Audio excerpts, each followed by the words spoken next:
Good afternoon, everyone. Thank you for being here.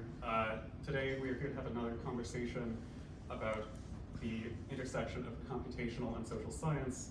Particularly today, we're going to talk about ways in which textual and non-textual data can be integrated together, as well as some of the meta-level issues that define the interaction between these two disparate groups of people that have come together time and again. So, as in previous roundtables, we will invite our four luminaries to introduce themselves, sharing a bit about themselves. After that, we will move to a fairly organic discussion guided by a few questions. So without further ado, could we start at this end of the table? Sure. So, yeah, hi. Should I see this camera? Whoever. It's okay. The camera is slanted in a way that captures you anyway. So. So my name is Sunny. This is my nickname, and I define myself computational social scientist rather than political scientist, considering my research area. So I'm a postdoc researcher at network science and political science at Northeastern University, and I'm also incoming assistant professor of political science and communication study, starting this July at the same institute. So, yeah. So my research is about developing some methodology that integrate the text with images. So which is exactly the same topic today. I mean, the topic that we are going to discuss today. So I'm really happy to be invited here. And basically, I'm using some content network theory to connect the visual characteristic and the verbal characteristic and how their relationship are revealed in the news article or like a political messages. So yeah, I'm really happy to be here, and I look forward to talking more about the integration of the text and images or other non-textual data. Hi, my name is Camille. I am an assistant professor at UMass Amherst, and I think I have a problem with how I identify my field too, like Sunny was talking about. I'm a planner. All of my professional work before I went to get a PhD was in city planning.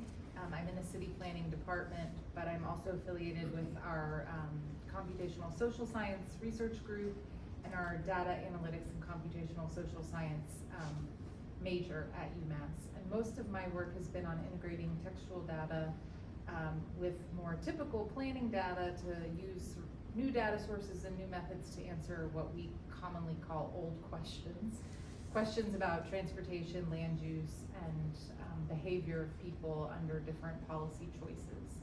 And most recently, we've been using a lot of supervised machine learning, so I'm happy to talk more about that as well. All right, hi, my name is Martinez. I'm a postdoc at Harvard University Data Science Initiative and the Department of Psychology. I am trained in social perception and social cognition, so I'm a social psychologist, although I guess I could take on the label of computational social scientist. I currently use a lot of data-driven methods to explore, to better kind of measure how people understand issues related to racism, migration, and sexuality. And more specifically related to the topic of the roundtable, I study faces, how people evaluate and categorize faces, and what faces can tell us about how categories are produced in the world. So Great. I'm Erin. I'm a PhD student at MIT in social and engineering systems, and I am also essentially a computational social scientist, though as everyone has mentioned, labels are difficult. My research focuses on combining data from social media, primarily message data, but also some image data with surveys and other data sources. Initially for understanding the civil war in Syria and kind of migration during the civil war, but now also working on polarization in the US using YouTube. Hi, I'm Jason Radford. I'm a research scientist at Northeastern University, and I run the company Volunteer Science, which is an online behavioral lab. I would consider myself a computational social scientist, though my focus has less become the computational and more translational social science. So trying to figure out how we take the science and the tools that we develop in the lab and turn them into technologies, programs, policies that fix problems in the world or solve problems in the world. So a lot of my work now is applied, working with partners, working with community members to figure out what's the thing that they need solved, and how do we take the data that we have, the science that we have, and turn it into something that they can use to solve that problem. All right, thank you, everyone. So we're going to start this discussion with a couple of questions. I do want to say thank you to IDSS for hosting this, and to the American Political Science Association for the funding that helps to make these events happen. So we'll start with, since this is about textual and non-textual data, the straightforward question, which is, in your experience, what does integrating textual and non-textual data bring to the table that research that only considers one of these modalities would have missed? So whoever wants to start, jump in. This is meant to be a fairly organic discussion where, you know, elbow patches might be flying everywhere by the end of it.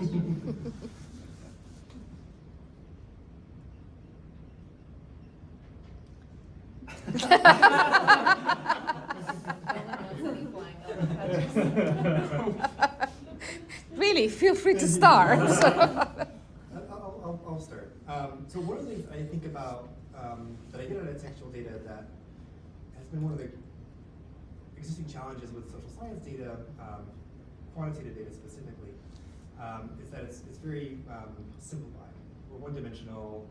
It's artificial. We get people to fill out a survey, or we like take a measurement of somebody's like height or weight or like their facial structure, you know, whatever it is. Whereas textual data is very often something that people generate on their own, often in the environment that they're in. So we're getting their voice, we're getting them in the context in which they're actually conducting a behavior, they're trying to do something, and so it's a very organic form of data to work with. It's very close to the things that people are actually trying to do, which I think is very much in the vein of the social sciences. We want to be close to what behaviors, thoughts, feelings people actually have. So that's one of the, I think, for me, the big asset text analysis. There's more, but I want to save the time for this. I would agree with that. In a project that I was working on, it's like one of those sort of COVID boredom projects where you just got together with some other collaborators and said, what can we do so we don't all lose our minds under lockdown? And we started investigating tweets about transit. And one of the things that we learned from that massive data set that we would have otherwise probably had to simplify far too much was that a lot of what people were reporting as issues with transit providers during COVID were not just about buses taking too long or changing schedules or uncertainty, but about the ways in which they were being talked to by providers online. Like they didn't love the repetition of the same message over and over again, and they didn't like the way that providers were wording certain things, and all of that would have been missed, and we would have just simplified our findings down to uncertainty, longer travel times, people didn't like that, the end. But it was actually that people really didn't like the ways in which transit agencies were communicating. And I found that to be incredibly powerful for thinking about giving transit agencies tools to improve ridership and talk to people, right? That's part of what they have to do every day. May I ask a quick question? Was the lack of comfort related to the uncertainty, so that the provider probably didn't have much information, so tend to repeat the same messages over and over and the same messages across different requests, or there was something else? I mean, it was partially that, but when I say repeated messages, it would be that they would just start every day with wash your hands, wear a mask, socially distance, and people are just like, we're so tired of hearing that, but I would love to know when my bus is going to get to the stop. And I'm happy to do all these things you want me to do, but what I need from you right now is this. I see. Okay. Okay. Thank you. Sure. So in my field of social psychology, one of the things I'm really thinking about right now is how we use textual or visual image data to reify categories, social categories specifically. And so, you know, there's a lot of models in our field that, for example, study stereotypes, and they'll use labels like nationalities and race categories and so on, and they'll have all these beautiful models about what these, you know, stereotypes of Mexicans are, stereotypes of Germans and Syrians and white people and black people. On the other hand, you have these like models of faces where you can kind of like see what visual features lead to particular types of trait impressions and stuff like that. But the problem is, in the textual side, we know that when you walk around the world, Mexicans look all sorts of different ways. And so what happened, like you're telling me these are stereotypes of Mexicans, and yet what Mexicans are you talking about? Because there's colorism involved, right? Like there's all these visual aspects that really intersect with those categories. On the other hand, you have the faces, which are nice models, but then you have to think about like, how are people interpreting who these faces belong to, right? Like there's a context around the face, and that's never really brought to light. And so now like people are trying to integrate the two sources, and as you can imagine, that's a really tricky thing when you're trying to label faces as black or white or whatever other classification. So I would say like that's the direction we're headed, but it's still a tricky issue to integrate those two types of text and visual data. So I also would like to share my research area. So my research area is political communication, but much remain unknown about the visual, like the misinformation and political messages, and how biased representation of the social minority exists in the newspapers and news photographs. So literally just there's a lot of so in today's like a visually oriented like a media environment, like many of the people are cognitive misers, so they don't read all the news article, they'd rather just see the photographs of the news article and get the sense of what's happening. So if we only just focusing on the text, and we might miss a lot of like a political bias exist in the photograph. So one of the core like a question I have in mind, like what types of visual characteristics correspond to which types of like textual features, like whether, for example, like when it comes to speaking of like immigration, whether left-leaning like media sources, they'd rather tend to just show some like for example, like a left-leaning media sources, they describe like struggles of the well-behaved like immigrants. But the right bias like media sources, they tend to rather just describe the like criminal types of like immigrants. So if we just only focusing on the text, and if we miss those types of subtle like visual characteristics exist in the news article, then we also miss a lot of like information about the political bias. So that's why like developing some methodology to combine some visual and textual features at the same time is quite important in the future of political communication. Nice. Yeah, I think in my context, having the combination of social media data along with survey data is really helpful, because those surveys are very good for a variety of things. Over COVID and just in general, they're pretty expensive to conduct, and you have a limited amount of information in many cases, and also kind of limited ability to conduct many of them. And having attitudes, ideas, information about what's happening in an area from social media can help fill in some of those gaps and create a more consistent time series of what's actually going on.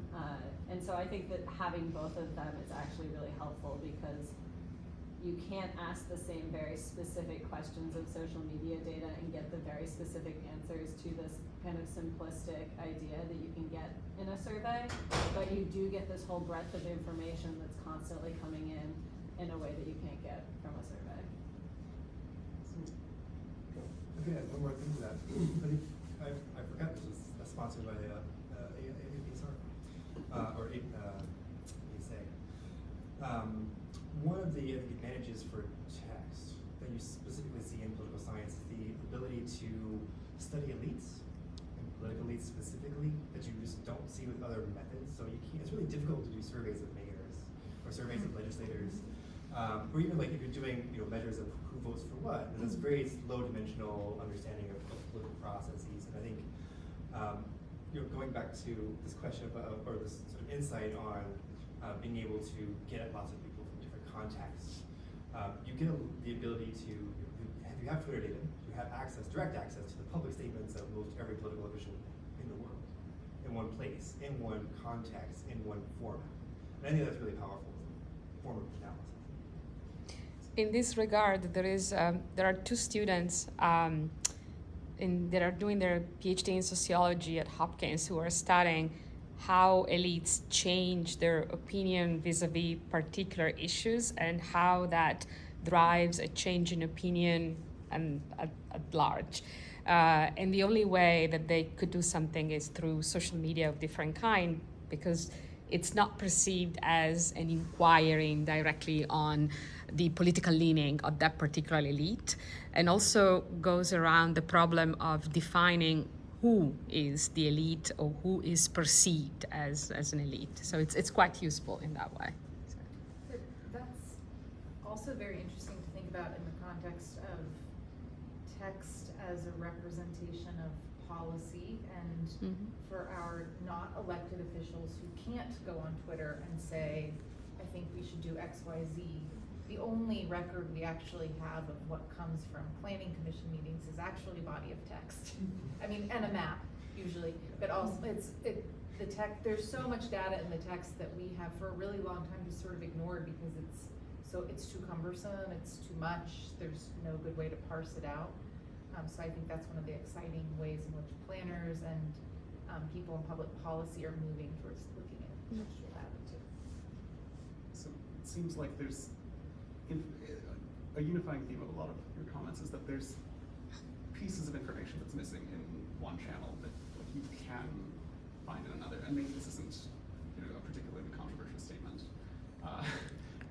The question that comes to mind then is, when you actually want to act on this methodologically, what are some of the approaches that you've taken when you want to look at identity with location or with other facets? If you want to look at the map and the text data together, what are your approaches?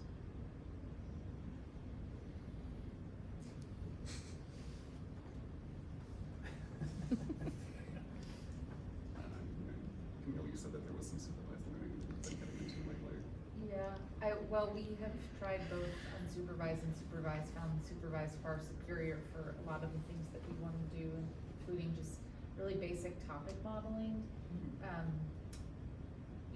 So the abundance, planning used to be a field where we developed all of our methods to deal with sparse and limited data sets. Now we're in this area where it's just like we have so much data, we don't know what to do with it and how to make sense of it in very strict ways that it relates to planning. So we've been using supervised machine learning to do some of that really brutal hand coding of large text data sets and just say, okay, here's the sample set, what can you make of this? And that's been actually really helpful to at least limit what we're thinking about. So that's one approach we've taken. I mean, it's not particularly innovative or controversial, but that's one thing we're doing. In my area, people who are now starting to think about the relations of labels and faces are doing experiments where they'll try to show a set of white faces or a set of black faces. So they start from the category, they then create some kind of stimuli that are supposed to represent that category, and then they send it off to the participants who are supposed to interpret the faces as that category. I've written this kind of critique that I call facecraft, which is that these designs are dependent on kind of bioessentialist ideas about what race categories are supposed to look like. We know that racialization uses not just visual features, but all sorts of different features to, hoist a category upon someone. So one way that I've been trying to move away from those kind of designs is kind of data-driven methods that if you ask people, okay, I want you to visualize an undocumented immigrant, we have a method that allows us to kind of reverse engineer what image they actually had in mind when they're thinking about that category. That way, you're not the one that's actually imposing what you think those visual features are supposed to be, but rather you let the participants tell you what those are. And I think that's been fruitful so far, but it's only just starting, so we'll see where it goes from there.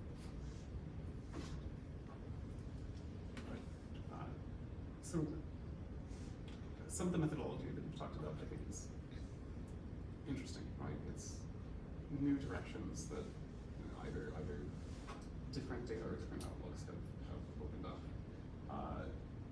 My background is natural language processing. I work in machine learning, and something that a lot of people have been looking into lately is how some of these, large language models and other correspondingly large models for vision can be used in their approaches. So, for instance, last week at our roundtable at Berkeley, people talked about using for coding, GPT-3 or similar models to do the automatic coding for them. So, do you think that there's value for this with the types of data that you work with? And maybe there isn't, or maybe there is, and if so, there's still something that's left on the table. So, what do these approaches benefit you, and what do they miss? Can I clarify the question? Specifically GPT, or just like big language models, or?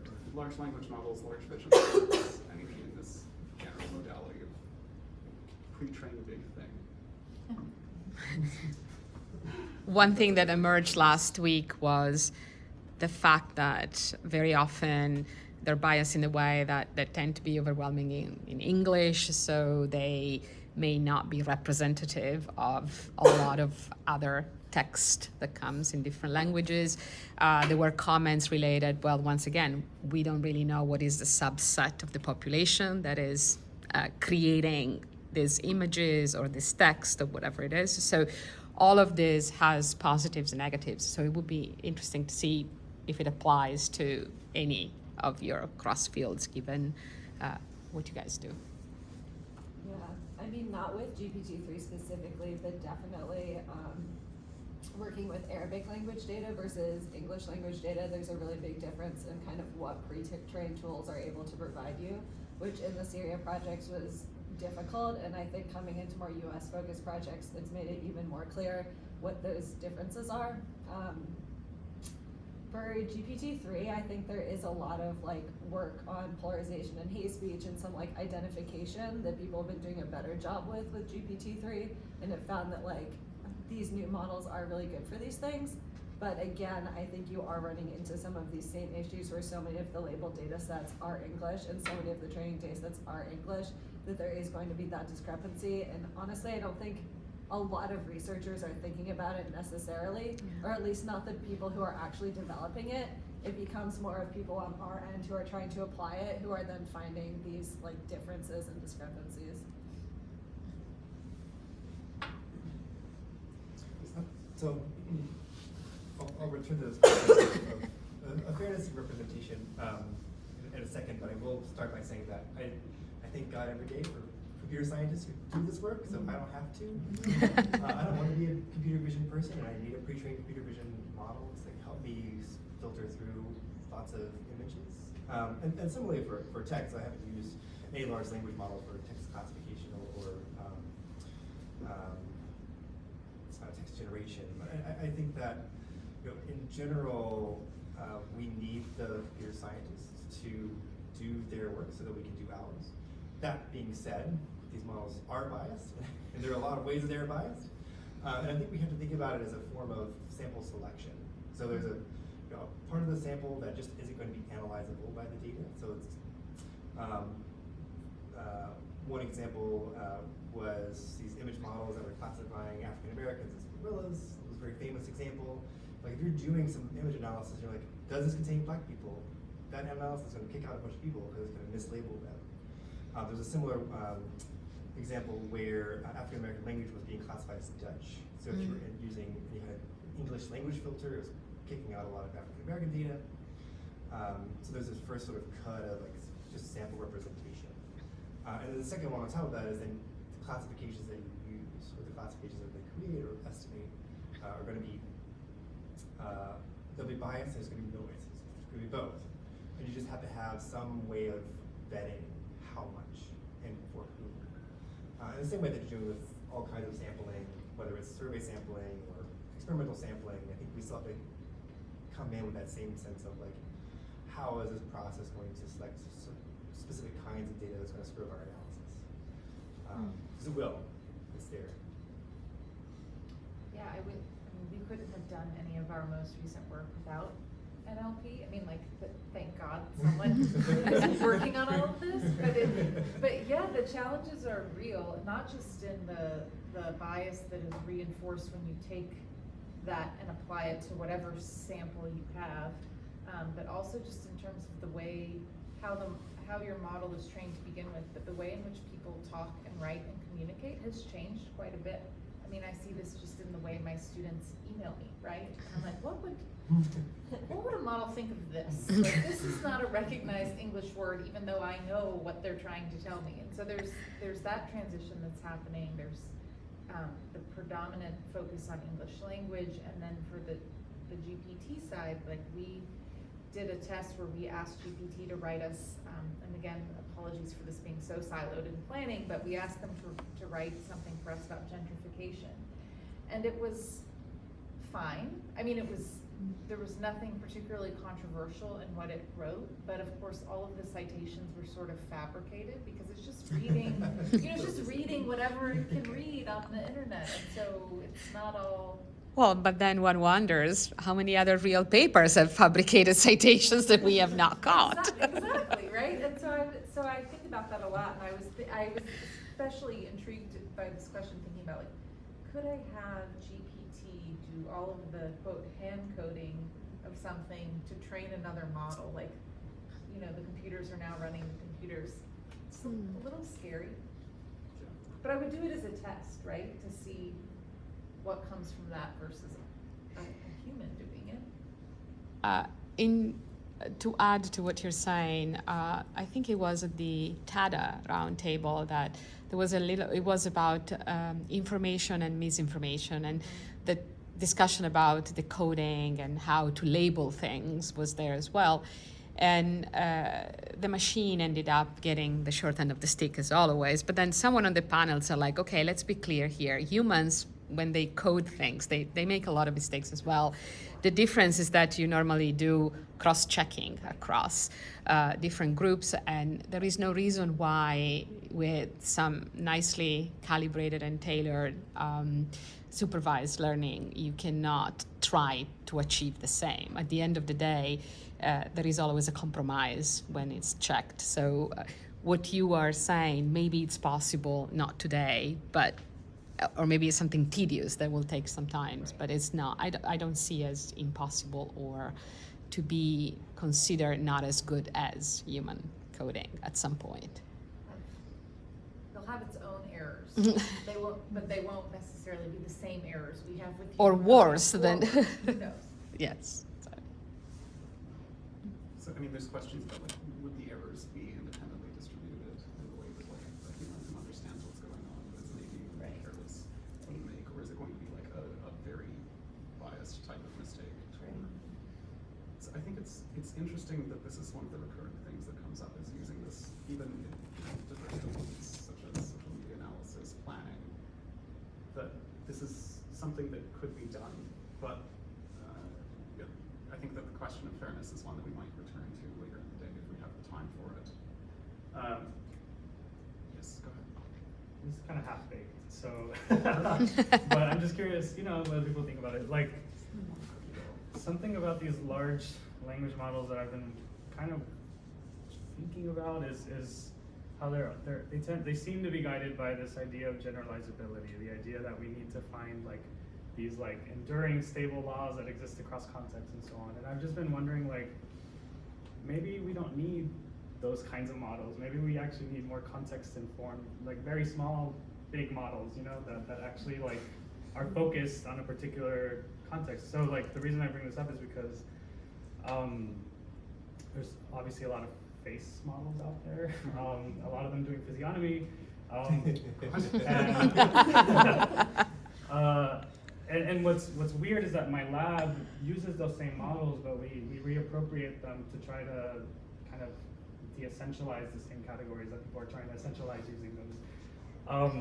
And in my case, I study racialization, which I understand is a very local process that's occurring, rather than, like, this thing that just, like, occurs the same way for everyone everywhere, right? And when these models try to capture that they're trying to do it at that general level, and I just see this big mismatch between like what's guiding that model versus like how I understand the process to actually be occurring. Yeah. Yeah, there's actually a paper that my collaborators recently came out with that I am a co-author on, but they definitely get credit for, where we were looking at bot detection on Twitter and kind of made the argument that a lot of the way that people have gotten bot data sets is to look in specific contexts and try to find bots within that specific context. And a lot of the large bot models, what they then do is take all of these specific contexts of bots and then try to generalize and be like, now we know what all the bots on Twitter look like. It's like, actually, no, you know what Italian political spam bots look like, and you know what like other advertising bots look like, and you know what this third type of bot looks like, but you don't know what every single bot looks like just because you have, 5 different data sets of a specific kind of bot. And so I think there is a little bit of this issue where it's like, depending on what information you have, is it that important to have this very large generalizable model, or is it much more useful to have a very specific model where like, I care about Italian politics and I want to know what the Italian political spam bots look like, and that doesn't mean that I need to know everything about all of the bots on Twitter. Yes. There's a planning bot on Twitter. Really? Yes. And I bet it's a very different bot. Yeah, exactly. And they have like very set characteristics. Our Yes. paper was basically saying like, look, all of these are super different, and you can't say you're seeing the entire space of bots just because you're seeing these few distinct spaces. And something else, again, came out last week was there is a paper which I don't remember the authors that sees how to replicate for these large models the same type of constraints or advantages for survey data collection and models, so that the same issue that you have with small samples and the ability to either generalize or actually remain just very specific can be replicated with these models. And they have run, apparently in the paper, examples, and so that may be useful as well for you. I don't have it, but we can find out for you. Or you can look at last week's video and you can see about it. So are people comfortable at this point if we move to sort of the meta level discussion, or is there anything else on specifically like these methodological aspects? All right, onward then. So. Let's get meta. So one of the things that this roundtable series is meant to have as a recurring theme is the broader questions of the interaction between computational sciences and social sciences. And often people, especially more on the computational side, I am guilty of this, wander in with our hubris and say, oh, let's just operationalize that problem for you very quickly. It's just, these 3 features, run it through your neural network, you're good to go. We've solved political science. I'm being a bit, snide and reductionist here, but there is sort of this attitude of like, what the model tells you is good enough, and what's not in the model is maybe not. It's detailed, it's nuanced that you don't really need to worry about. So then you have like this rich theory that comes from social scientists who have actually worked in these problem domains. Like they have the sort of unerring, unmoving knowledge of what's true in the field that outlasts the specific modeling methodology you take on.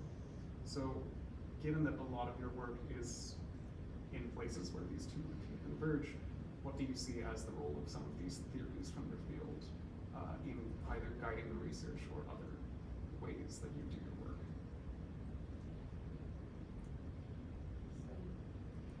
So my research is mainly focusing on the predicting political bias using photographs. So I look up several papers published in the computer science, and they literally just using a really fancy neural network model, and then just hiring a bunch of undergraduates and telling them whether you think that this is a liberal photograph or conservative photograph. So my question is, what is their definition of like a liberal and conservative or Republican images or Democrat images? So it seems like most of those types of classification, like a research, they did not care much about like definition of those core, one of the core theory in political science, like political ideology or partisanship. So seems like social scientists, we can guide like them. Like first, you need to like teach those labelers what is the definition of like a liberal, and what would be what the photographs of the liberal side look like, or something like that. We have a bunch of like a theory about the liberal and the conservative, but I don't think that.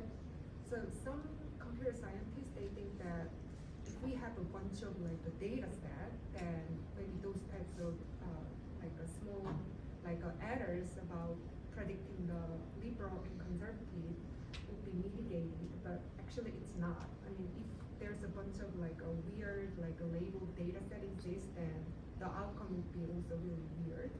So maybe social scientists, we can collaborate with the computer scientists to just integrate some of the domain expert knowledge into that algorithm and try to make a better prediction for those things.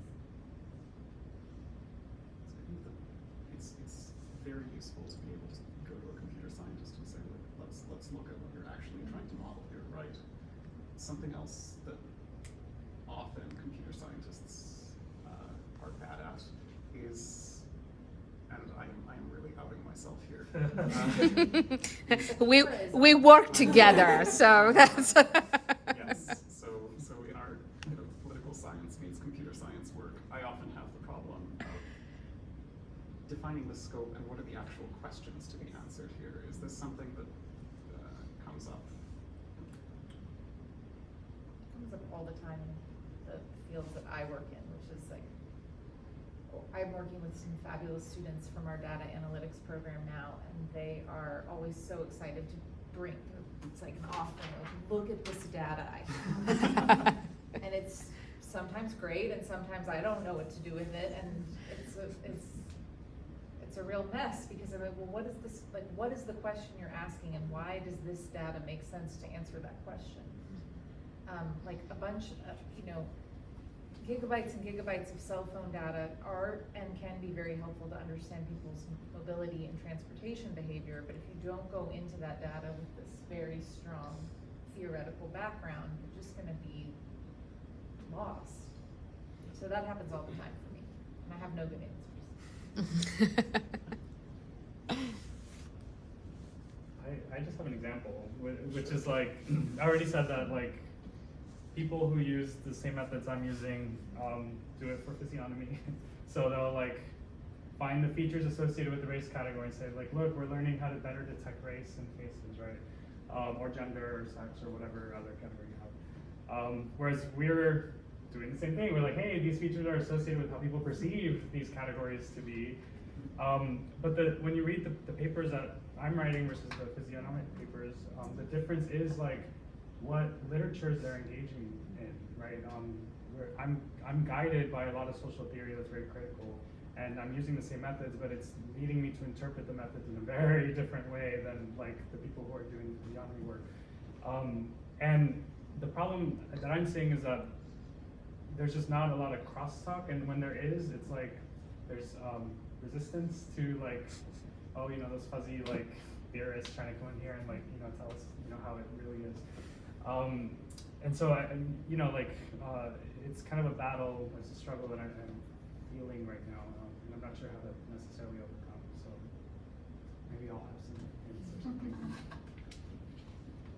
Yeah, I think similarly, it's really rewarding to go in with a theory and have the correct data to approach it, and then have methods from computer science that you can use to validate what you believe is true based on your knowledge of the literature, rather than kind of going in with a data set and saying, what can I get out of this data, and then fitting everything else to that outcome.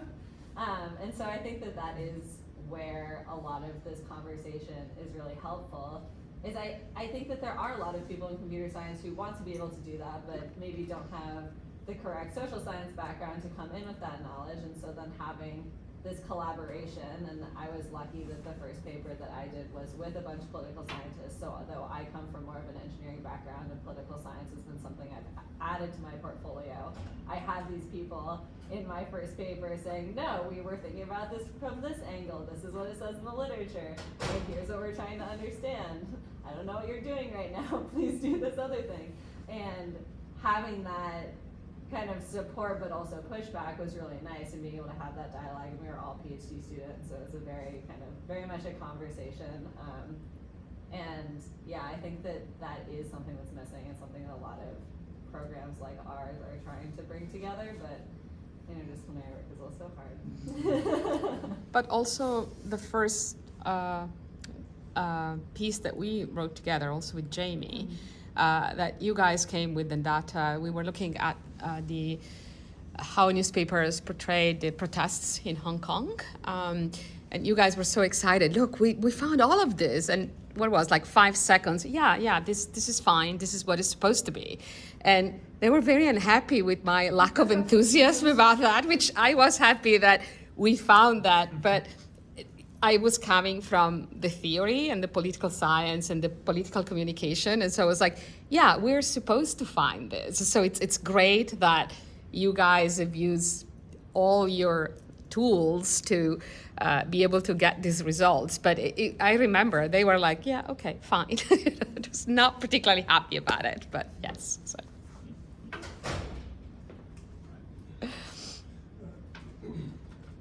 I think one of the, I've been doing this for like 12 years now, like trying to do text analysis.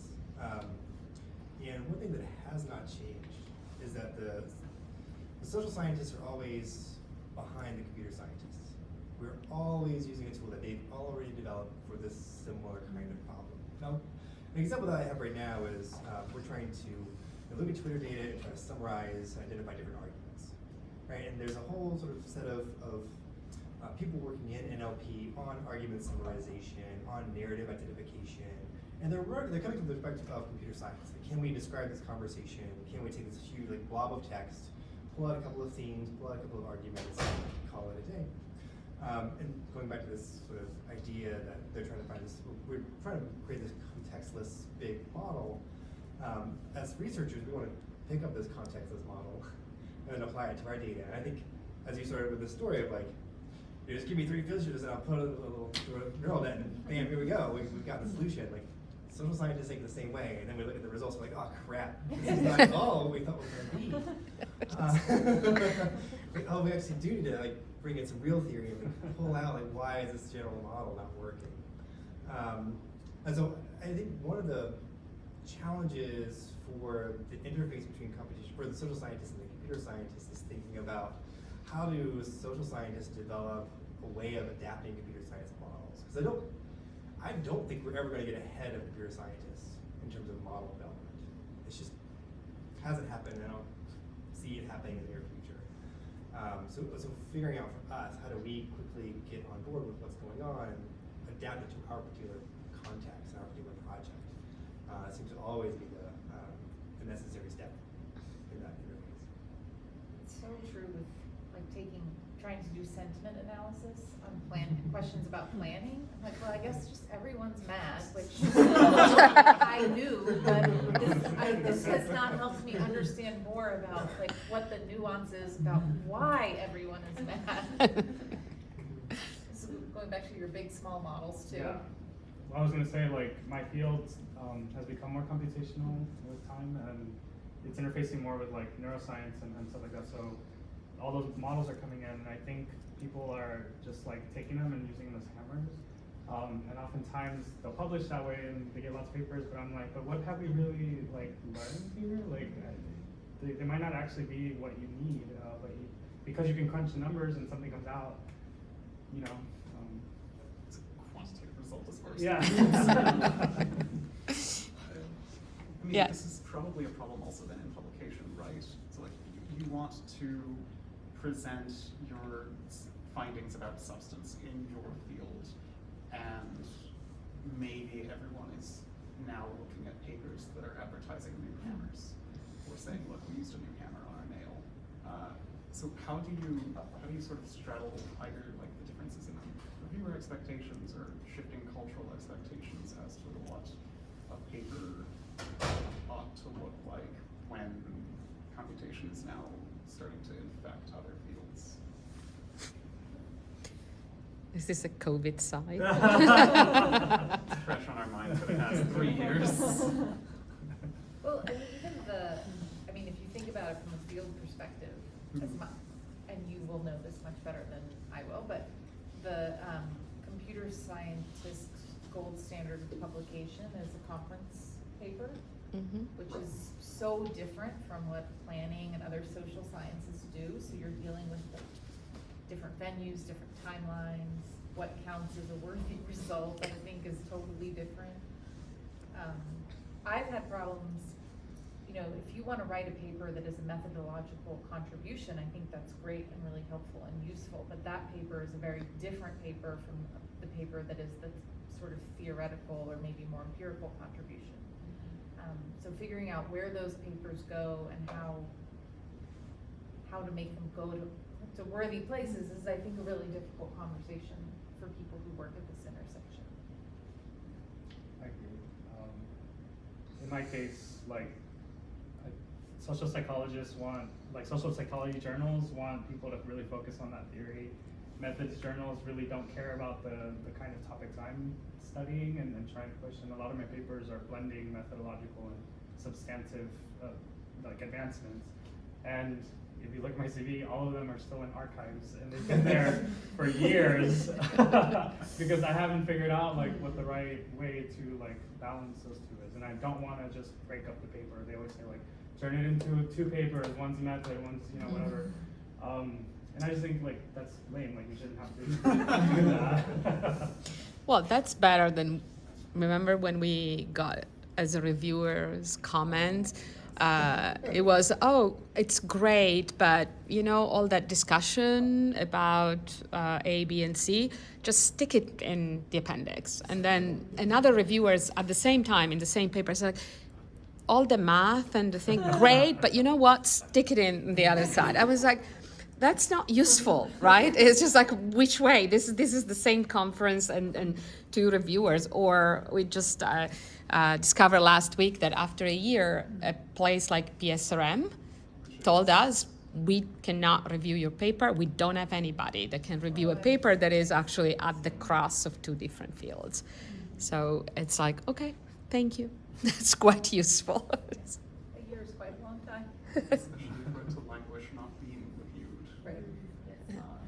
So last week, one of the panelists, Austin Bamlin, a sociology PhD student at Stanford, talked about how in his field, if you don't publish at the 3 big journals in his field, it doesn't really matter that you're presenting something at a computer science conference. It doesn't matter wherever else work is going. You are judged as a sociologist, if you're a sociologist, even if you're trying to do sort of intersectional work. Is that stuff that you're facing as well? We do here. Yeah, I think that's relatively true. I would definitely say that I don't see myself as being viable in political science academia because I don't have the kind of background that they would expect coming from a political science program. And I think similarly, computer science has a publication expectation that you can't really meet if you're publishing in other venues and not doing conferences. For example, this paper, the bots paper, start to finish was less than a year, and I have another paper I've been working on for over 2 years that is kind of still in this publication cycle.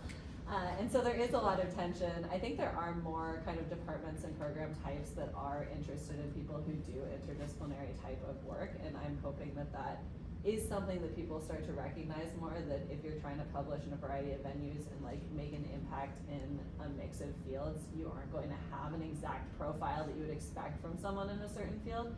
But I definitely do still see a tension there as a PhD student. I'm sure you all further in your journeys have seen that as well. I think it's less true in planning about, only 3 journals count, but everything else is absolutely the case in terms of publication timelines, what's valued, all of that. So I think we have more latitude in planning because we're inherently interdisciplinary. But you know, there still are 3 top journals in the U.S. and you still should have things in those top 3 while you go off and do all of your other stuff too. So. Yeah, I mean, for political science, if you don't have at some point in time APSR, JPS, I mean, there is something wrong. And then if you say, well, but I was doing books, okay, let me see, what university presses do you have? So there is always a trade-off that there is an expectation if you want to fit somewhere. So that's So I'm a sociologist. I totally get the top 3 thing. Now that I'm off the job market and out of that whole thing, I feel like I can. There's a part of this that's sort of the job market part of this. There's how that to do with computer science or computational social science. That's just you have to communicate that you can publish a paper in a high quality journal. Yeah. And that's like a professionalization thing. To be able to do the submission, to respond to reviewers, frame a paper in a way that puts it as making a big impact. Once you're done with that stuff, high quality science can publish everywhere all the time. Yeah. And when it comes to where do you need to get your paper out to get it out into the community that needs to read it, put it there. I'm not worried about publishing in ASR anymore. I don't think I haven't submitted anything in ASR in the past 7 years. I don't do a lot of sociology mainstream anymore. I publish in PNAS. I'm weird author and APSR thing. But if you're just trying to get a job, do the publication thing as a professionalization piece. When it comes to publishing, get out in the community that you need. For computational social science, it's gotten better. One of the second article I submitted, they didn't know what cross-validation was, and they didn't understand why we didn't just use all the data. I'm not going to mention the journal or the discipline. It's not sociology. But it was a methods journal. It was a cutting-edge methods journal. And I don't think that you're going to see that kind of thing now. But the thing is, these are always cutting-edge methods, so you're always going to have that. Those people who just don't know what's going on. You have a political scientist who's trying to evaluate a new computer science method, or a computer scientist trying to evaluate a sociological concept. And you're just going to have to navigate that stuff. And going back to the professionalization thing, it's really about knowing how to communicate your idea to those audiences and working with the referees and responding line by line to reviewers to get that stuff right. I think with computational social science stuff, we have a bigger repertoire of potential outlets, which is good for us because we can go into the conference journals and see and get stuff in.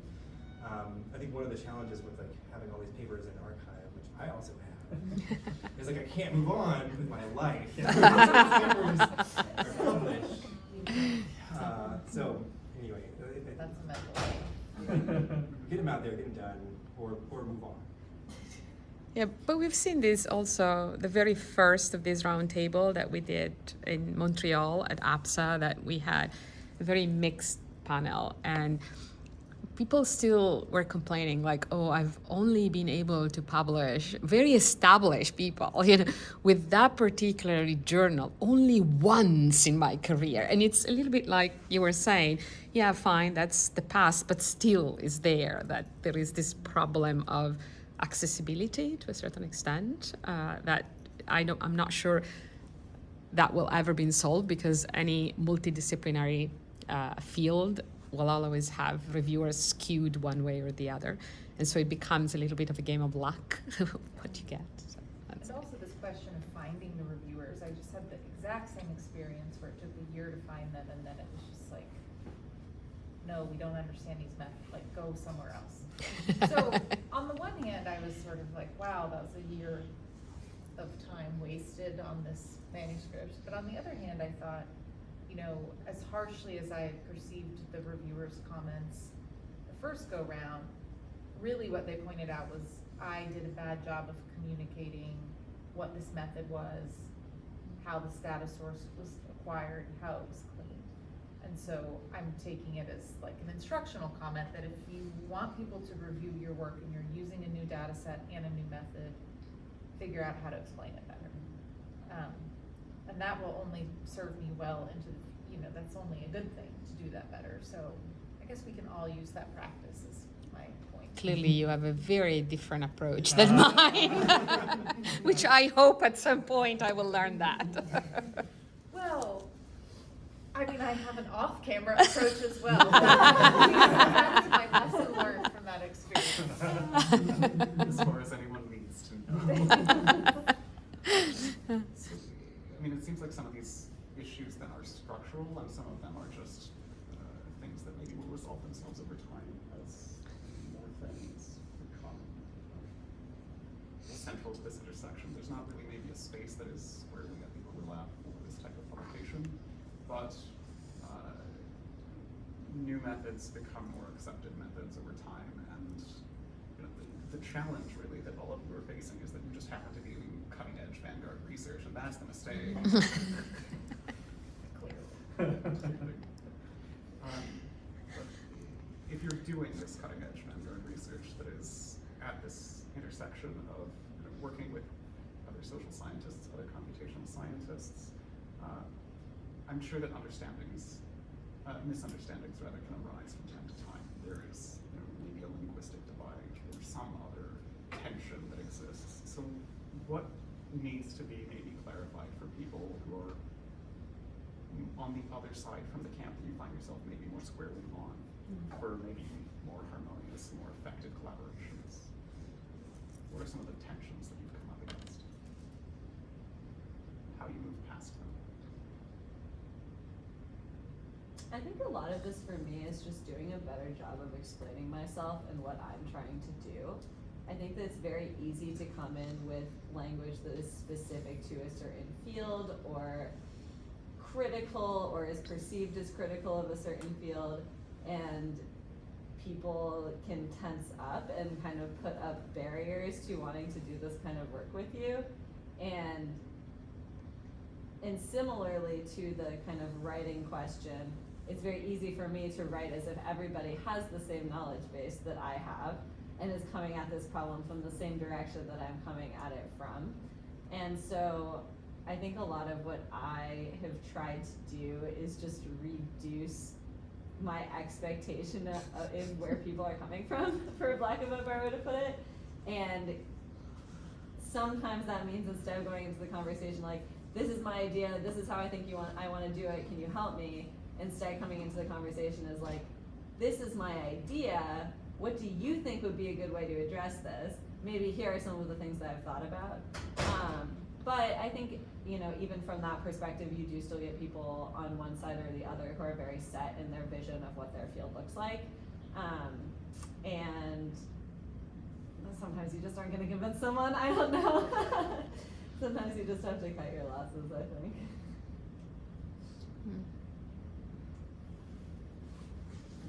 Other people have just had fabulous experiences.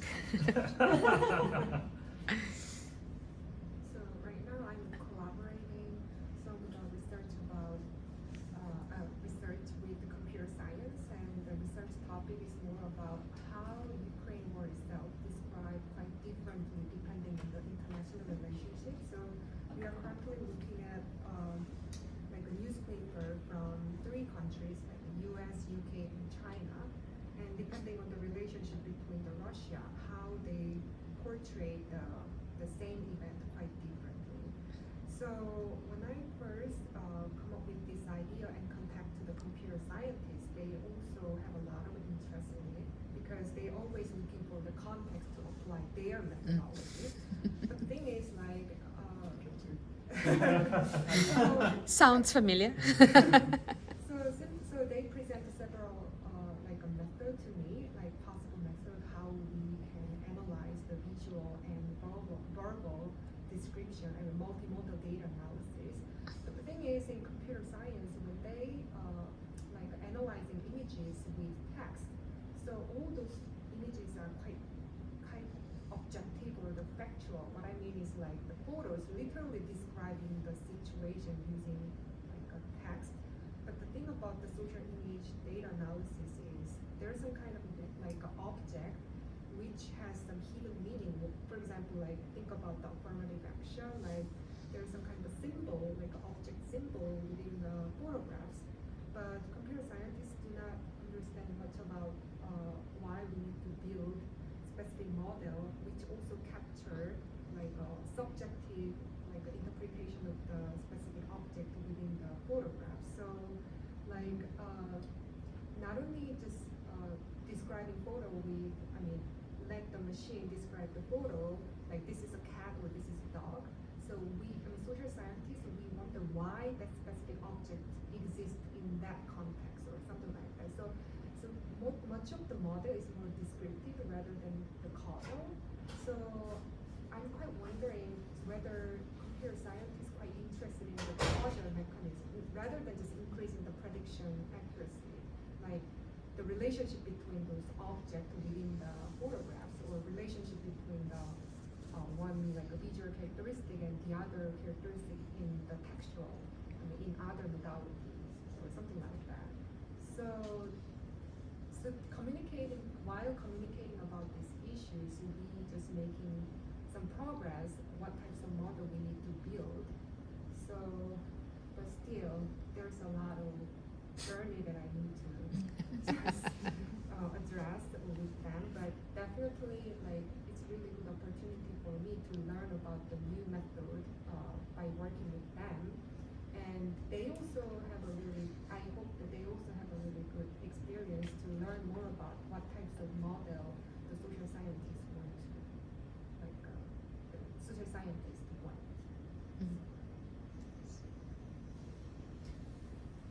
I guess something that I'm a little disappointed in is that it seems like the eager computer scientist traipses over and says, look, I've got this thing, I want to use it on your stuff, right? And that's not guiding the design of the model. This is not guiding the design of the analysis. So if there are facets that are not being included, the value of symbolism in context, the value of context defining these different relationships, then how do we get computer scientists to actually like think about these things as opposed to just saying, well, here's my tool, here's how it is, and good luck?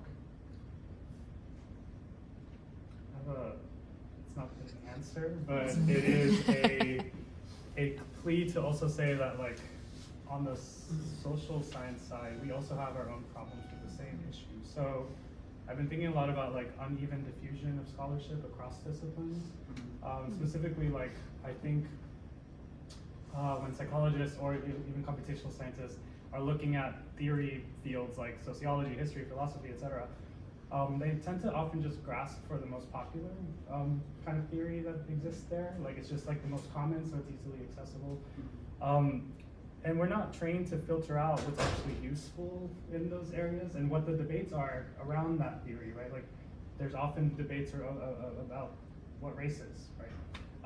And the most popular theory isn't going to be like accepted by everyone. There's marginalized perspectives within those fields that are not actually going to be diffused because they're already marginalized there. Of course, they're not going to be like brought across disciplines either.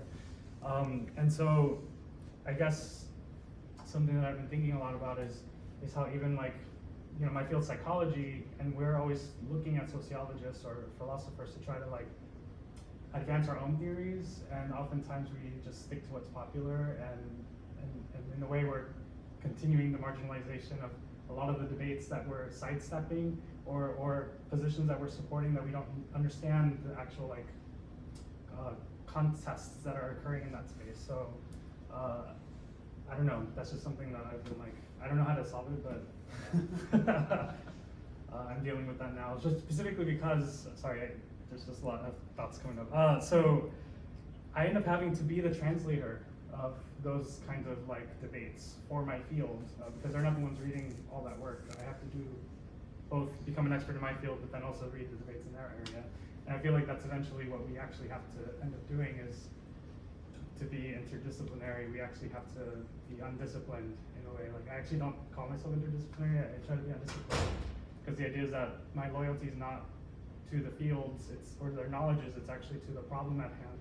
And I just want to use the fields in whatever capacity as a tool. And whenever I need a tool, I'll use it. Whenever I don't need one, I'll just drop it and pick another one. But, yeah. Yeah, I think that's, though coming from a social science perspective, like people can feel that way. I think it's also a little bit of a pessimistic take, where I, coming from an engineering background, also think that if you come to someone and you're like, hey, there's this interesting problem and I want to solve it, and you can explain to them why the problem is interesting, like computer scientists and engineers love that. All they're looking for is more interesting problems to solve at the end of the day. And like, I'm very grateful that I don't have to solve that problem anymore. So I think that part of it is being able to have that discussion with them and say, hey, you're missing a lot of this context that I was trying to get out of this image. Are you interested in doing a project where we collaborate on this? And funding becomes an issue on some of these things. But I don't think that, I think it's easy to look at some of these fields and be like, oh, we just like have these methods and then we're just trying to apply this method that someone else has already created. But when it can be more of this ongoing conversation between the two fields, I think it's actually really exciting. I have a very positive take on this as well, because I had this amazing experience working with these two master's students in computer science who did our computational social science for good, data analytics for good summer program with us. And we came to them, I was working with a librarian whose PhD is in archaeology, and myself, and then a colleague of mine who's over in geography and runs our GIS program. And we came to the computational data science team and we were like, we have a problem basically georeferencing a vast amount of aerial photography from the 50s for the whole state of Massachusetts. We can do it by hand, but it will take us until we die. Can you help? And they were like, why is this a problem? And that was their first question. And I thought, like, this bodes really well. Like, they have no clue why this is a problem. And their first question was to ask us why, so they could understand the dimensions. And we worked all summer with them. We had some external advisors, and they came up with some really cool different ways of sort of semi-automating georeferencing process. And that has been sort of a shining example in my personal history of working with computer scientists in a way that was really productive. Like I learned so much from working with them. It was a really wonderful experience. And part of the reason why it worked is because that program has is structurally designed to make it work. Like, we have regular check-ins, we have these reflections, you bring in someone from the professional world who works with imagery. And so that really reminded me how much background structural work has to be there for you to collaborate across fields productively. But it was a wonderful experience. But there is also something else that very often social scientists are not looking for a way to solve the problems. They know that there is a problem. They're looking for a more effective way of doing that, right. Which is why very often these new methods could be useful. And this is where the lack of background on the other side becomes frustrating from the social science. Like, why do I have to go and explain you all these things? I just go and read all of that, right? There is this entire history of what was called vintage statistics or primitive statistics, sort of like that can help you in so many different ways. But maybe in some cases, like you're saying, if I go that route, it's going to be 10 years before I'm done with what I want to do. So I think that there is a lot of, I would say, not so positive experiences, not because there is not a solution and I don't understand what needs to be done. It's because I know exactly what needs to be done. I'm coming to you for this magic solution that optimize what I already know. And I think that also based on what was said last week, very often it's a language issue, that the way in which things are explained or discussed or described remains alien one side to the other. So. But in this case, what was also helpful was it revealed to the computer scientists a whole new problem that they didn't even know existed, right? Like, even when they got into the mechanics of what they were doing, they were like, we always thought this could be done. Like, it's amazing to us, this can't be done. And so they didn't solve it. There's no magic bullet, but we advanced both of our issues well enough that we felt like it was a good experience. But on the funding side, we then tried to take the project to get more funding, and we've taken it to several federal funding calls, and they've all been like, it's too applied, it's to this, it's been really a tough sell. sometimes there's just true conflict. Like, no matter how much we talk about racism, like every month there's like, hey, we can detect crime, criminality from your face, or you know, like, and I just don't see myself reasoning easily with those authors. But I think that happens within the field too. Yeah, I don't for think sure, that's an for sure. interdisciplinary specific problem. For sure. Yes. So we're nearing the end of the time, and one thing that we like to do at the end is to have a discussion that's centered around what's been called a CV of failures. So this was an idea that was first posited by a faculty member at the University of Edinburgh, and then popularized by someone in Germany who put up as his CV, here are all of the the fellowships I didn't get, the jobs that the papers I didn't publish, the positions I wasn't offered. The PhD application that rejected me. And of course, it wraps up with this meta-level failure, which is this CV of failures has received more attention than any of my academic work. So in that context, it would be helpful to talk, especially for maybe the budding researcher at the intersection. What are some of the things that maybe you've learned along the way, mistakes that you've made, or learning opportunities that have helped shape the trajectory that you've taken in your work, and how you see this collaboration between the social science work and the computational science work?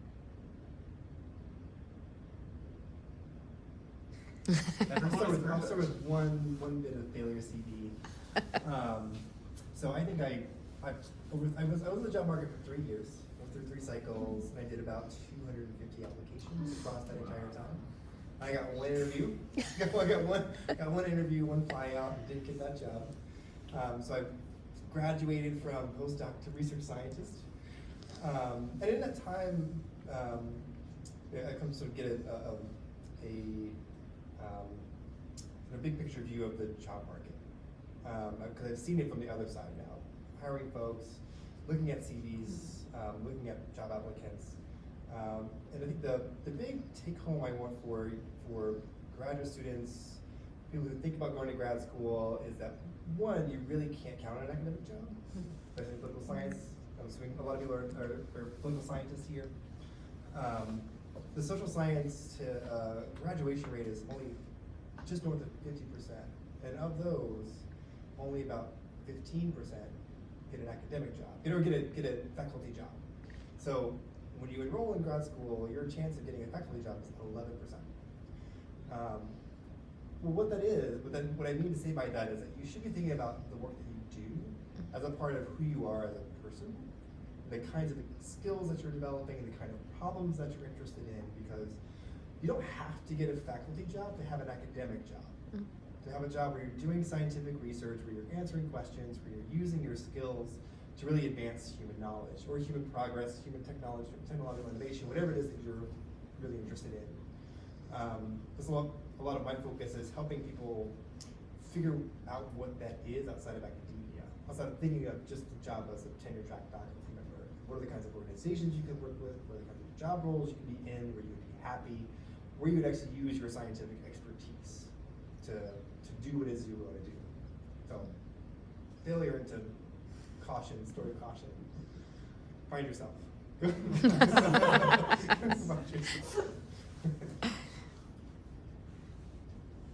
No failures. Wow, that's an excellent panel. That just never happened before. I feel like I'm too deep in my experience to answer this question. Like we're going through it right now. Talk to me next year. Well, I don't know. I can relate to what Jason was saying, because I have what it's defined a non-academic, a non-traditional academic profile, because I dared having a professional occupation for about 12 years in different international institutions. And you end up having a lot more publications than anyone at the outset of any academic career will have. So you're automatically taken out of the list because it doesn't work. And then you have to figure out a different way of doing what you're doing.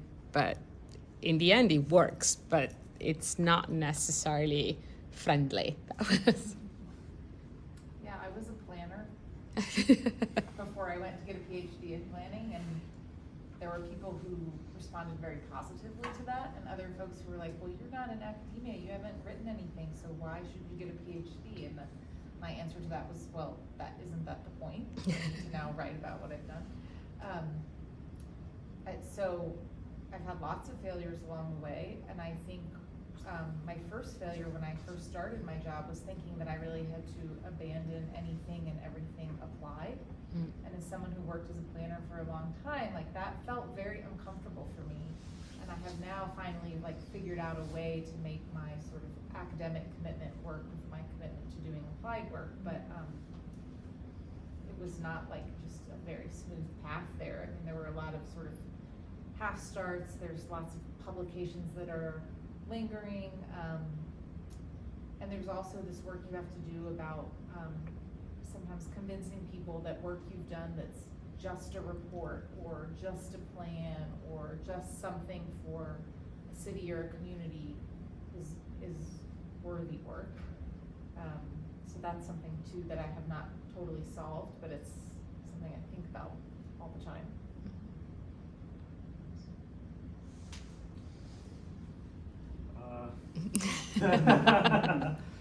The last grade I ever got in undergrad was a fail in social psychology. And that should have been like a sign that I wasn't gonna be the traditional like social psychologist. And I guess I bring that up because I guess I'm currently in a data science position, but I'm not someone who can who eats machine learning for breakfast, dinner and lunch, right? Like I can't sit down and just tell you like the structure of an algorithm and so on. I could probably run it if I, Google a lot and so on. And so I have felt kind of weird being in this position, and even just being invited, I was like, am I really like the data science? But in hearing y'all, it's just like I'm realizing it's actually very fuzzy, right? And you're kind of building your own path. That actually mirrors a lot of my personal life, but I guess the lesson here is just kind of push forth and whatever it is that you think is the right path forward. And it doesn't matter what the label is. Eventually it might, because now I'm looking at the job market and I'm like, oh God, where do I fit in all this? Yeah. But for now, it kind of feels cool to be in the in-between spaces. So. I also would like to share my CV of failure. So actually, that happened when I applied a PhD program in political science. Because actually my background is statistics, so I have a bachelor and master degree in statistics, and somehow I suddenly quite wonder why people just elect that dumb candidate in the election. So I suddenly quite wonder the human behavior, something like that. So I want to pursue more about, I want to learn more about the theory in the election and the political science. So that's how I applied for the PhD in political science program. But my background is literally just finance engineering and the statistics, so I have literally zero background about the political theory. But I thought that I was really confident because I know how to just handle the data set. And it seems like currently when I look at some computer scientists and statisticians trying to just solve some social questions using their methodology, I see my past from their face. So I was literally I thought that if I can handling the data set, then everything will be solved. That is really arrogant actually. So whole my PhD year is realizing that actually data is not sufficient tool to just think about the human issues. So I learned a lot of the theory behind the data set and data or methodology. Even though I define myself as a political methodologist, but I always emphasize the theory side as well. So maybe when applying the PhD program, I think more about the theory and then just writing down your ability to do some kind of quantitative work. So. It's a very humbling experience to read things that you wrote a while ago. I read my PhD statement on my application and I was just so embarrassed. It was so bad. Oh, okay. And I do the same thing. I like this thing about being overly confident. I went through all of my old grant applications, which have abundantly been rejected. I want to be clear, like massive failures across the board. And I read them and I'm like, well, no wonder they were rejected. I proposed that we would solve the whole world's problems. Yeah. Clearly I wasn't going to do that. It's a visionary. Very visionary. Well, do one more. And I only do it because this is the computational social science thing, and I feel like there are folks out there who are thinking about building some software or building some tool that does something that like they want other people to use. And so we built Volunteer Science. It's this online platform for doing online behavioral experiments, recruiting subjects, and it's super wonderful. And I've been the CEO of it for 3 years. But we built it in 2014, and we separated out of the company in 2019. The idea was we create the software, everybody's going to use it because it solves this problem that everybody has. This was like back when Mechanical Turk just started getting popular and just started to do like large-scale online behavioral experiments. And the first year that we launched in 2019, it's a separate company. We ended up with only 3 customers out of the whole first year. And what I learned is that one, I'm terrible at marketing. I'm also terrible at sales, and I'm terrible at customer service. But the thing is that what's really hard about developing technology for folks, specifically like scientific technology, and being a scientist trying to create something that other people are going to use, is there are a lot of other skills that you have to have. People aren't just going to like pick up your tool, use it, and like pay you money for it, but just use it. They're not even going to use it. It takes a lot of work and a lot of energy to build a community of users, sustain that group of users, and find funding for it. So my sort of thing that I'm flagging for folks in this community is if you are building stuff, it takes a lot of work. Don't just expect to like pull a Mark Zuckerberg, pull a website, and like 1 billion people use it within 2 years. Like, it's just not going to happen. It doesn't happen. Trust me, it's too bad. I think this has been some really insightful discussion. So I wanted to say thank you to the 5 of you for being here, for sharing your comments, your experiences with us. Hope for the opportunity to continue this discussion. Look forward for more failure to be reported. Come to us. Thank you.